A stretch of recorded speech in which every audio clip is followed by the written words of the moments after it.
All right, everybody, it's now officially official. Tom Brady has announced his retirement, and Jet fans have one parting gift for Mr. Brady as he makes his way out the door. One last piece of silverware that he needs for his trophy case.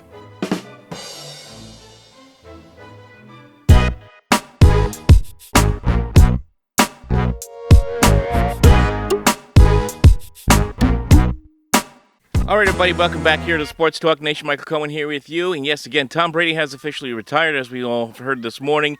And a story that has really been one that has had a lot of twists and turns to it since the weekend. The story that came out initially during the weekend by ESPN saying that he had retired. Then it was somewhat denied, refuted by both Brady's father, his agent, people in his inner circle, and the Tampa Bay Buccaneers saying he hasn't made a decision yet. And then Brady goes on his own podcast and one day claims that he still has not made a decision whether to retire or not. And then all of a sudden this morning, Tuesday morning, the announcement comes out by Brady himself via Instagram. Nine different posts for that matter, going over his career, thanking everybody except for the Patriots for that matter, which was interesting. As a matter of fact, uh, he talked about Bruce Arians. He talked about the Buccaneers. He talked about Buccaneer fans. He talked about Alex Guerrero, the one that Bill Belichick didn't enjoy having around for that matter. During Brady's time with the Patriots, but he did make up for a little bit with on Twitter though. The Patriots put out a statement. Robert Kraft put out a statement congratulating Brady on his career, and Brady did acknowledge that on Twitter. But other than that, we haven't heard from Darth Vader himself. I'm sure we will never hear from him at all. He will be radio silent for the rest of this conversation. But before we go into this, just kind of talking about Brady's career, the impact, what's next, and what it means for the league. Here is our little display. Here we got the Buccaneers hat. We got the football there, the Jets Patriots football. It was considered at the time one of the loudest games ever for a Jets home game at the Meadowlands. And season ticket holders at the time, back in 2009, would get the football. Ended up getting the football afterwards. Just a rare victory for the Jets against Tom Brady and the Patriots. And of course, what can you do without a deflated football? A deflated football to commemorate all those wonderful deflated years of the AFC East, and of course Deflategate. There you go. Anyway, all jokes aside, 22 years of Tom Brady ruling in the NFL. 20 of those, of course, in the AFC East with the Patriots. 7 Super Bowl titles. Really, the guy has been a cultural figure from really the get-go. Basically, coming out of nowhere, being a sixth-round pick, as we all know, out of Michigan. Nobody thought this guy was going to be anything. The Patriots take a shot at him, and of course, he has his career began thanks in big part to the Jets, Mo Lewis, TKOing Drew Bledsoe. The fear at the time that Bledsoe could have potentially have died from the injuries that he had sustained from the Mo Lewis hit. That, of course, leads to Brady taking the field. And, of course, as we all know, the rest is history. But think about all the crazy moments that this guy has been a part of. That's just one of them. The Mo Lewis hit the Drew Bledsoe, but you have the tuck rule, which became a huge phenomenon at the time, and still is. Had an impact on the rules at the time with the tuck rule in that game. Had a huge impact on what happened with the Raiders. Of course, John Gruden gets traded to the Buccaneers. Had a huge impact on the landscape of the NFL that game. Goes on, wins the Super Bowl, upset against the Rams, and as we know, would go on to win, end up being the first of three Super Bowl victories with the Patriots. But every turn this guy had been at, it was something. It was just kind of this. There was this kind of this historic significance to it at every turn in this guy's career, good or bad or indifferent for that matter. And a lot of it to the chagrin of people of fans in the AFC East, being the Bills, the Jets, the Dolphins. The guy had over 30 wins against each of those teams. Other than the Jets being somewhat competitive at the time in early in the 2000s, he owned everybody for that matter. He owned everybody. And of course, you can't go out and talk about Tom Brady, his career, and the rivalries he had without talking about his on-field rivalry with Peyton Manning. Of course, one of the legendary back-and-forth battles that we have seen in the National Football League. They met 17 times. 17 times did we see Tom Brady go up against Peyton Manning, whether Manning was with the Colts or later on with the Denver Broncos. Put this into perspective for a second. John Elway and Dan Marino, In all the years they were in the same conference with Marino in Miami and Elway in Denver, they only met 2 or 3 times. That's it. Never met in the postseason. These two guys, Manning and Brady, 17 times, 5 times in the playoffs. Of course, Peyton Manning got the better end of it more times than not in the playoffs, thanks in big part to those 2 wins they had in AFC Championship games out in Denver. But Manning, Brady, probably one of the best rivalries of all time. So many classic games that they would go back and forth against one another between when it was, of course, Peyton in his prime with Brady in his prime, Colts, Patriots. We all remember the great, and I know this is another game that the Patriots would lose, but that great matchup between the two of them in the 2006 AFC Championship game where the Patriots had a 21-point lead.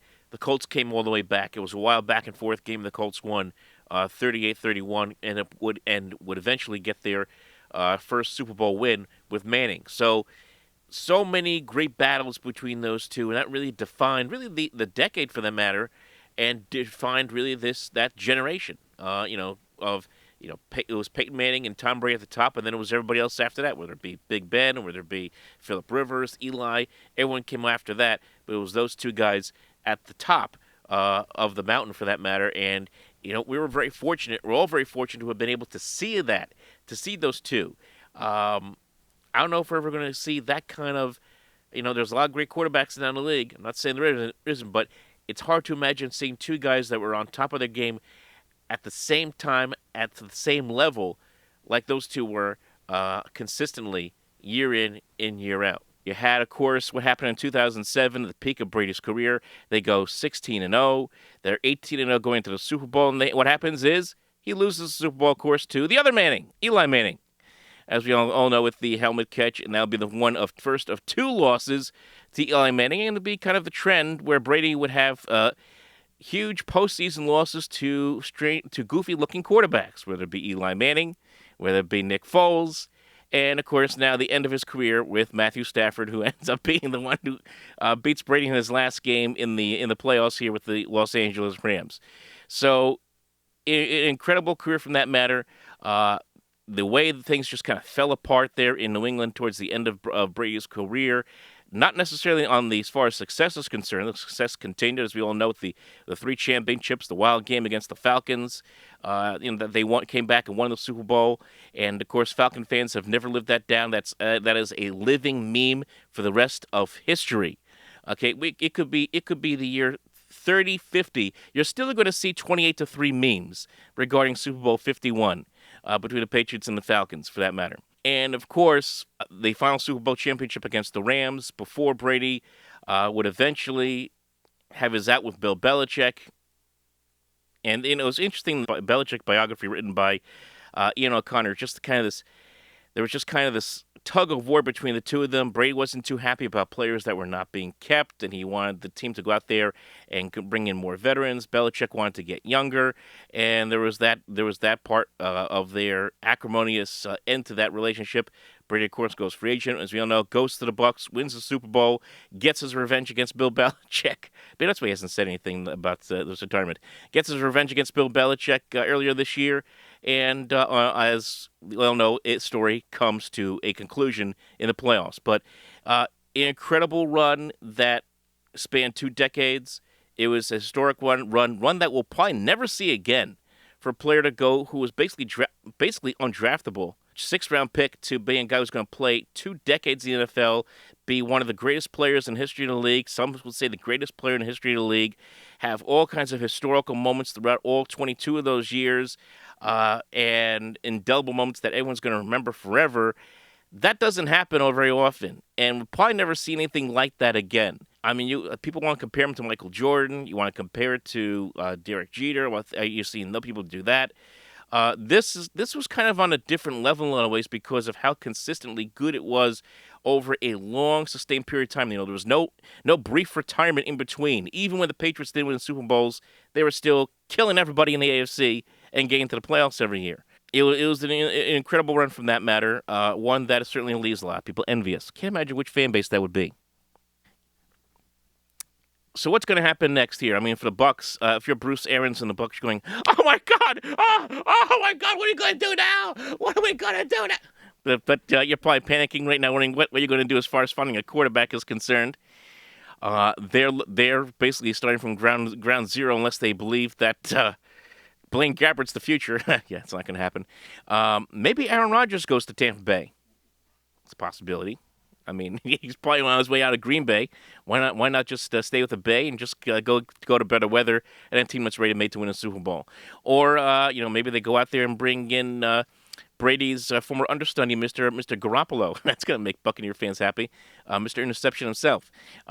So there'll be options there for the Buccaneers, but their little run, you have to imagine, is now suddenly over. They were like a shooting star in a lot of ways. Going out there, having Brady basically just fall into their laps, for that matter, and shooting all the way to the Super Bowl, winning a Super Bowl against Patrick Mahomes and the Chiefs, for that matter, in dominating fashion, and then now it comes to a conclusion here. So that's going to have an impact. And I talked about this briefly in my earlier video about changing the guard. With regards to that AFC playoff game between the Bills and the Chiefs. Now you have Brady's out of the league. Roethlisberger's out of the league. Of course, Peyton Manning, Eli Manning been out of the league for a couple of years now. Rodgers is really the last one standing. Who knows if he's going to retire or go to another team or staying. He's probably not going to be back with the Packers, bottom line, next fall. But it's now these young guys, and we're seeing now. You got Joe Burrow, of course, now in the Super Bowl here at the Bengals. You got, of course, Mahomes. You got Josh Allen with Buffalo. You got Justin Herbert in Los Angeles with the Chargers. You have a lot of young quarterbacks. Action Jackson down there in Baltimore. A lot of good young quarterbacks in this league. And it's this new generation that's now going to take over and be prominent for the next decade and a half.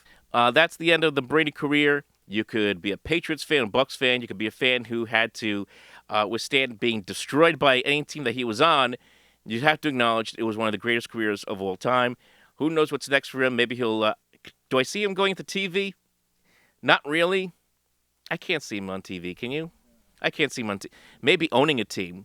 I don't know. We'll see what happens as far as Tom Brady's future is concerned. But as far as the future of his league is concerned, it's now the new generation that's now standing up here for moving forward as Tom Brady takes his final curtain call, for that matter, with Tampa Bay and yes, even New England. I'm sure you'll have that retirement ceremony sometime next fall. Remember, folks, what to do. Like and subscribe right here onto the YouTube channel, Sports Talk Nation. Follow us on the social media at OpenMicNJ on Twitter. Facebook.com/OpenMicProgram. We got a lot more content coming your way. Of course, we got to talk about Brian Dable going to the Giants, and of course, Super Bowl 56 coming up after that. We're gonna have some guests too as well. Follow us right here on the Sports Talk Nation. We'll talk to you next time.